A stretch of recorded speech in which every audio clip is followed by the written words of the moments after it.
আজকে কচু রান্না করব।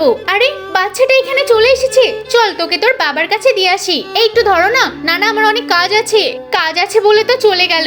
এখন তাহলে কি করি? জামা কাপড়গুলো এখানটায় ধুয়ে দিই। আরে আবারও নেমে পড়ছে, পড়ে গেলে তো মুখ টুক ভেঙে যাবে। চল তোর বাবার কাছে দিয়ে আসি। এই ধরো না। আরে বললাম তো কাজ আছে। এইভাবে কাজের অজুহাত দেখিয়ে খুব বাহানা করেছে না। এবার আমার মজাটাও দেখাবো। একটু হালকা করে লিপস্টিক পরে নিয়েছি। এই শুনছো, বাবু তো ঘুমিয়ে পড়েছে, তুমি এখন চলে এসো। কি, বাবু ঘুমোচ্ছে? হ্যাঁ তাড়াতাড়ি এসো। আরে তুমি আমাকে ডাকছো? এক্ষুনি আসছি আমি। আসো আসো, তারপর বুঝতে পারবে কি হয়। আরে আমার বউ আমাকে ডেকেছে, তার মানে তো অনেক কিছুই। আরে বাবু তো এখনো ঘুমোয়নি। হ্যাঁ, এবার তুমি কোলে নিয়ে বসে থাকো, আমি কাজগুলো সেরে ফেলি। কি কেমন দিলাম? হ্যাঁ, তুমি আমার সাথে মজা করতে চেয়েছিলে না? এখন দেখো, তোমার কাছে তোমার ছেলেকে দিয়ে দিলাম, আর এখন আমি তোমার সামনে নাচ দেখাচ্ছি, আর তুমি কিছুই করতে পারছো না। আহা।